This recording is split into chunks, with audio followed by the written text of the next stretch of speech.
Good afternoon. This is Ken Long from Tortoise Capital Management with a review of the weekend reports for April 30th, 2011. We have a market that's in bullish normal conditions. On an annual basis, it's at the high end of neutral on weekly RSI at 70 out of 100. On a 10-day index short-term look, it's at 98, which is at the high end of overbought.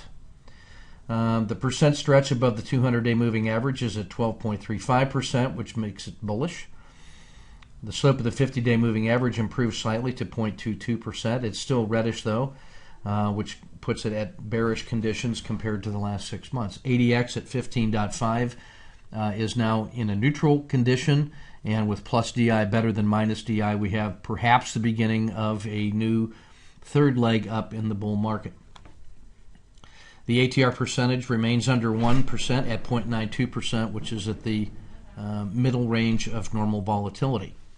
Equities have generally broken through their previous swings high, and we're seeing confidence in Asia, less Japan, and Europe beginning to emerge with some very strong countries leading the way. The U.S. dollar's at the lowest level in several years.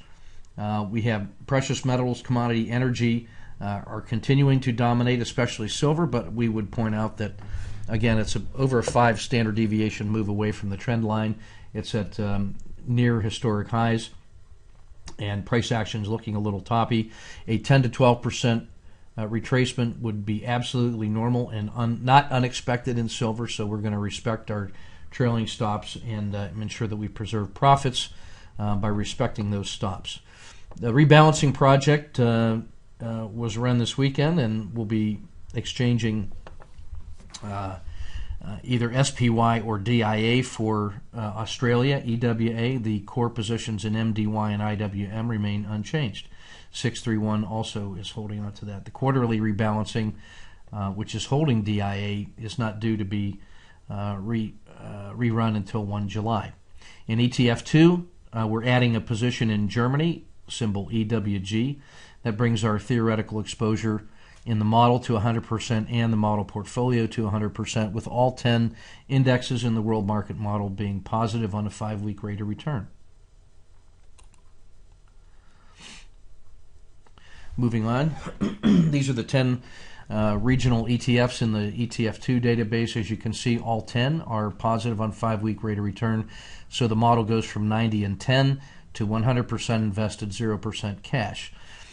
SPY is slightly better than EFA, SPY at 41 and EFA at 39. So a slight tip of the hat to the U.S. Inside the excuse me. Inside the U.S., the strongest sector is MDY at 45, followed by the small caps at 43, then the large caps at 41, and then the technology at 40. Inside the world market model, you can see the great strength beginning to develop over in Europe. So IEV is certainly a possibility. That's the strength rating at 43 right here. European large caps is symbol IEV. Gold and silver continued to dominate, and among the other asset classes, Asia less Japan has started to cool off a little bit here. You can see some weakness creeping back into Asia. Latin America and emerging markets not doing that much better. Inside the U.S., you can see it's on the growth side as being favored, with small and mid caps having a little more strength.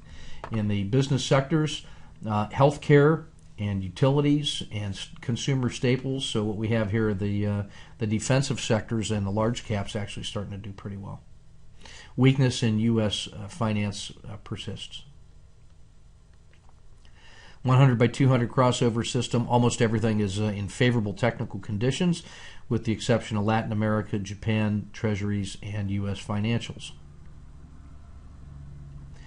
Top 30 in the ETF2 database, again dominated by the same leaders as before, with the silver, precious metals. Biotech is now in its 3rd week of outperformance. That's certainly a possible sector that could be looked at. Can start seeing some individual countries beginning to lead the way in Asia and Japan. Germany, South Korea, Switzerland, Sweden, Belgium are the leaders that jump out at us in that sense. Meanwhile, energies and basic commodities continue to do well. ETF liquidity, again, these are the top 30 based on average daily dollar volume. Gold and silver remain near the top in the number 5 and 6 respectively. The S&P, small caps, technology, emerging markets rounding out the top 5. Those in green are highlighted as exceptionally volatile intraday. The VIX is back up above 4% at 4.2%. And that concludes the summary of the weekly report.